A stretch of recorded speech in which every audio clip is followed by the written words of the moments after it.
বিশেষভাবে ছাত্রদের জন্য এবং শিক্ষক মণ্ডলীদের জন্য তো চারটি কথা বলে ইনশাআল্লাহ আলোচনা সমাপ্তি করব। ইলম হচ্ছে দুই প্রকার। ইলম দুই প্রকার, একটি হলো ইলমে কাসবি আর একটি হলো ইলমে লাদুন্নি। ইলমে কাসবি এটা ওস্তাদের মাধ্যমে যেটা লাভ করা হয়, এই ইলমকে জ্ঞানকে বলা হয় ইলমে কাসবি। আর যেটা মহান রব্বুল আলামিন ওহী বা ইলহাম দ্বারা নিজ বান্দার নিকটে দিয়ে থাকেন, সেই জ্ঞানটিকে বলা হয় ইলমে লাদুন্নি। জ্ঞান এমন একটা জিনিস, এমন একটি সম্পদ, জ্ঞান দেখা যায় না। দেখা যায় জ্ঞান দেখা যায় না। এই জন্য আল্লাহর নবী সাল্লাল্লাহু আলাইহি ওয়াসাল্লাম বলেছেন, আল ইলমু নূর ফি কলবিল মুমিনিন। এই ইলম হচ্ছে একটি জ্যোতি, লাইট, আলো। জ্ঞান দেখা যায় না। এই জ্ঞান সম্পর্কে যে কোরআন ও হাদিসের জ্ঞান, যে ধর্মীয় জ্ঞান, এই জ্ঞান সম্পর্কে মহানবী সাল্লাল্লাহু তাআলা আলাইহি সাল্লাম বলেছেন যে আল ইলমু হায়াতুল ইসলাম ওয়া ইমাদুদ্দিন। জ্ঞান, এই যে ইলম, এই ইলম হচ্ছে ইসলামের জিন্দেগি, ইসলামের জীবন, ইসলামের প্রাণ হচ্ছে জ্ঞান। এবং আল্লাহর নবী আরো বলেছেন ওয়া ইমাদুদ্দিন, এবং জ্ঞান হচ্ছে দ্বীনের স্তম্ভ, খাম্বা। তাহলে এই জ্ঞানের প্রয়োজনীয়তা কি, এর গুরুত্ব কি, যে মহানবী সাল্লাল্লাহু তাআলা আলাইহি সাল্লাম বলেন যে তালাবুল ইলমে ফারিদাতুন আলা কুল্লি মুসলিমিন ওয়াল মুসলিমা। কোন রিওয়ায়াতে এসেছে তালাবুল ইলমে ফারিদাতুন আলা কুল্লি মুসলিম। অর্থাৎ এই যে বাক্য নবী, এইরকম বাক্য জ্ঞান সম্পর্কে, শিক্ষা সম্পর্কে পৃথিবীর বুকে যত জ্ঞানী ব্যক্তিদের জন্ম হয়েছে, ঋষি মনীষী ব্যক্তিদের জন্ম হয়েছে, ধর্ম যাজকদের জন্ম হয়েছে, ধর্মের প্রচারকদের জন্ম হয়েছে, এইরকম শিক্ষার উপরে গুরুত্ব আরোপ কোন ব্যক্তি করেন না, যা মহানবী সাল্লাল্লাহু তাআলা আলাইহি ওয়াসাল্লাম করে গিয়েছেন। নবী আমার বলেন যে জ্ঞান অন্বেষণ করা, জ্ঞান অর্জন করা প্রত্যেক মুসলিম পুরুষ এবং নারীর জন্য আবশ্যক।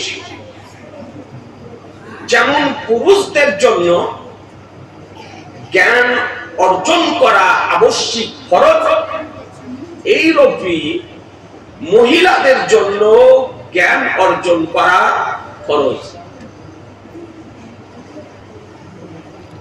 আল্লাহ নবী সাল্লাল্লাহু তাআলা আলাইহি সাল্লাম বলেন, আরো বলেছেন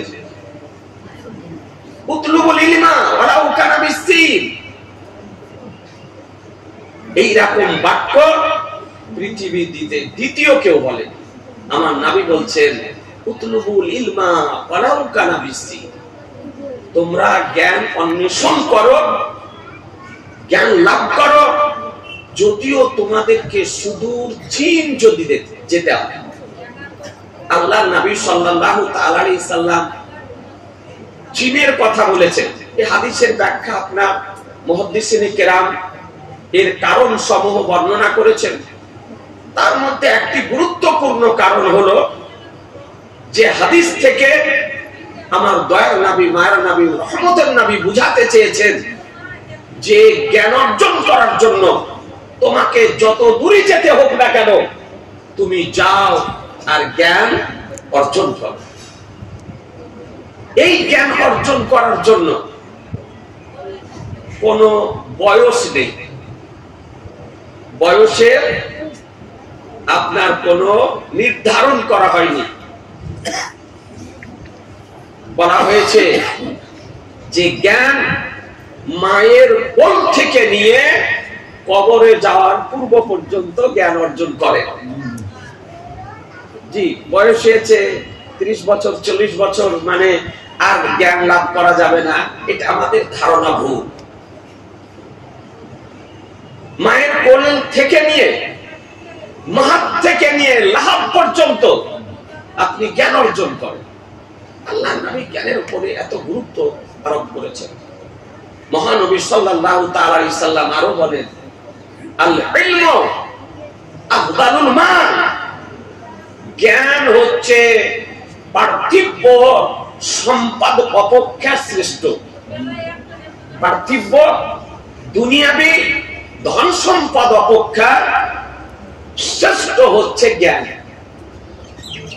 কি কারণে জ্ঞান শ্রেষ্ঠ? হাদিস বিশারদগণ এর ব্যাখ্যা দিয়েছেন যে 7 দিক থেকে ধন সম্পদ অপেক্ষা জ্ঞান হচ্ছে শ্রেষ্ঠ। তার মধ্যে 2-1টি বলি, সময় নেই। যেমন আপনি যদি মারা যান, বেটা একটু শোন, বেটা শোন,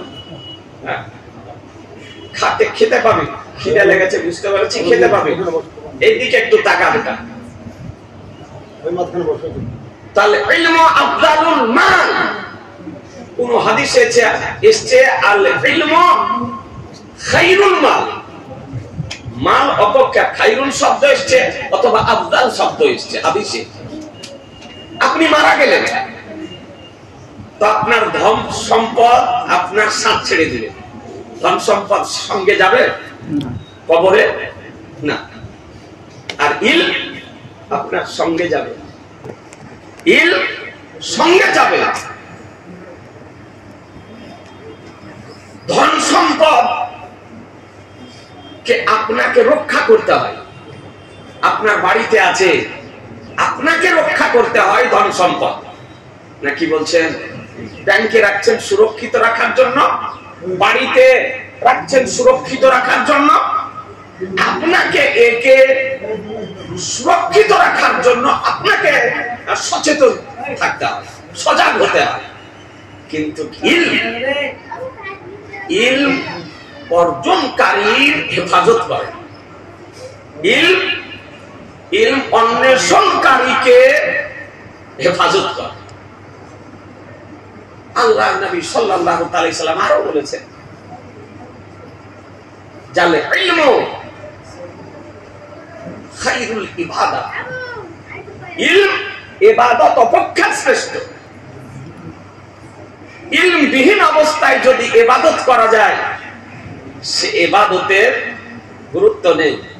আপনি নামাজ পড়বেন, রোজা রাখবেন, হজ বা যাকাত আদায় করবেন, বা ব্যবসা বাণিজ্য করবেন, বা বিবাহ তালাক বা ওযু বা গোসল বা পবিত্রতা, এই যে প্রয়োজনীয় আপনাদের আমাদের জন্য, এই বিষয়গুলি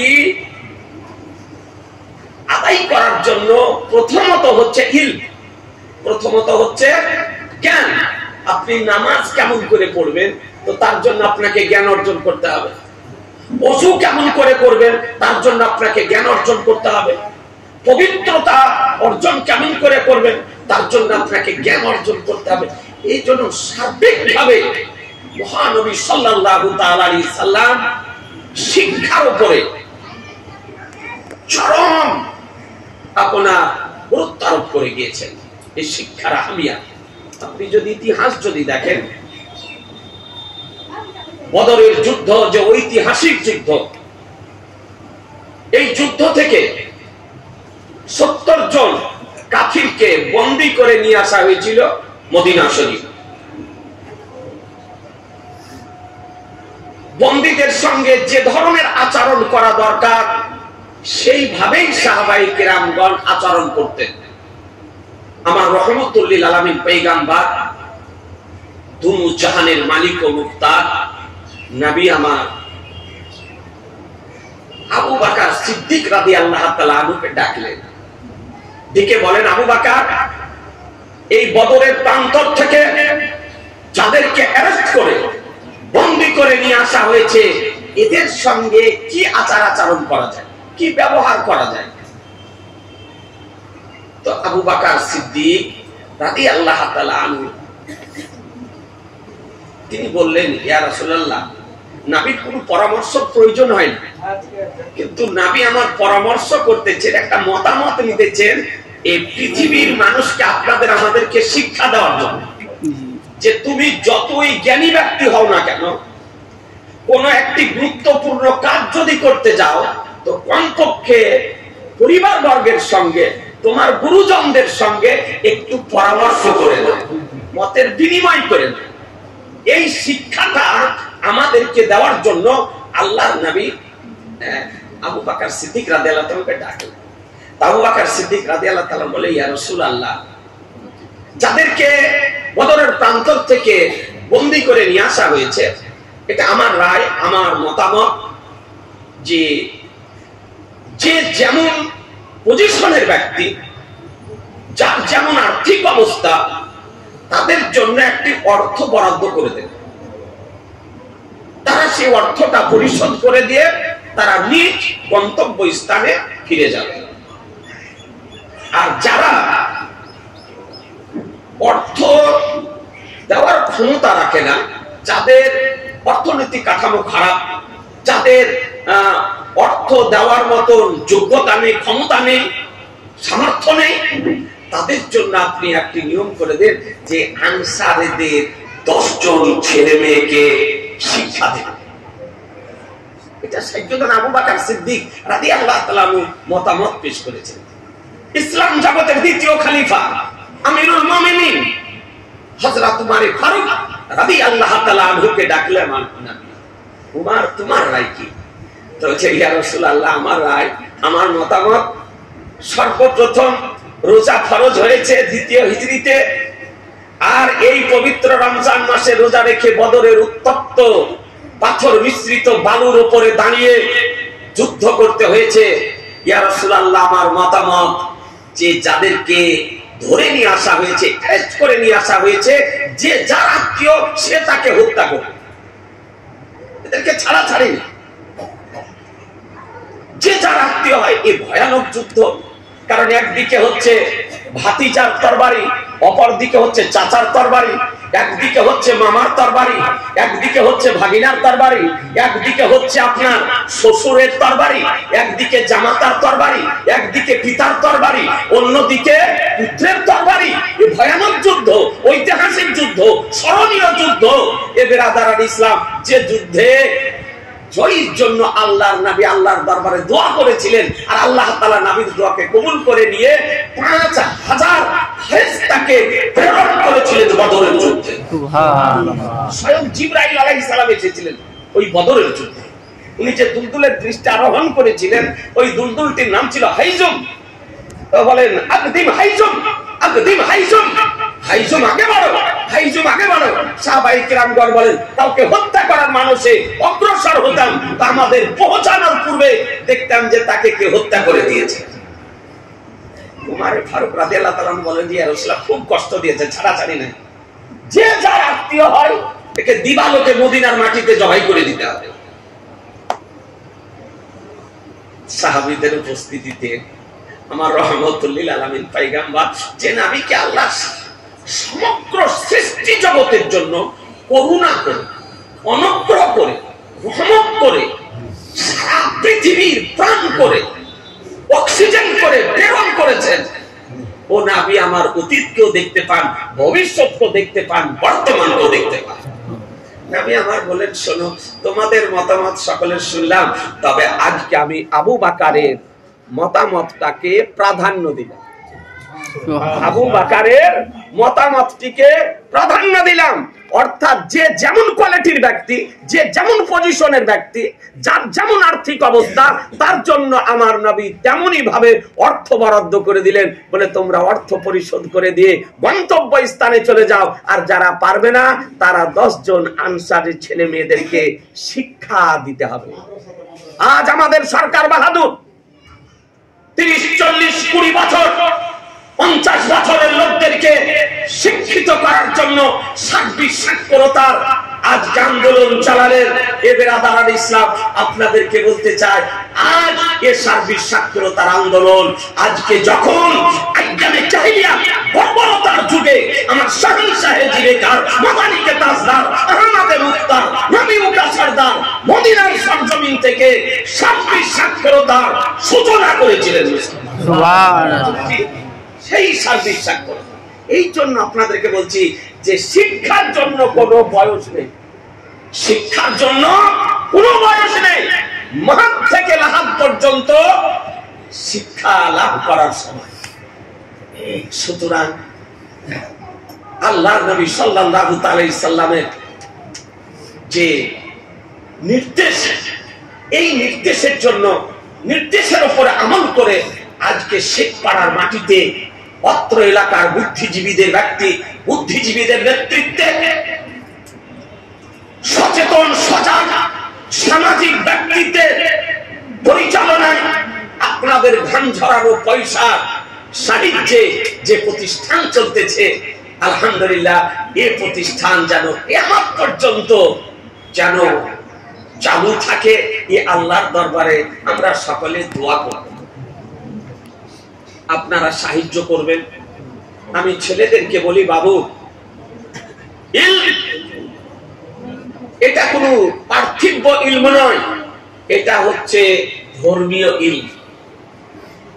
মিশকাত শরীফ বলেন, সব হাদিসে আপনার বর্ণিত হয়েছে, কিতাবুল ইলমের মধ্যে আল্লাহর নবী বলেন যে ওয়াইন্নামা কাসিম আল্লাহু মুতি, কোন রিওয়ায়েতে এসেছে আল্লাহু ইউতি। এটা ইলমের অধ্যায়ে, ইলমের পরিচ্ছেদে এই হাদিসটি আনায়ন করা হয়েছে যে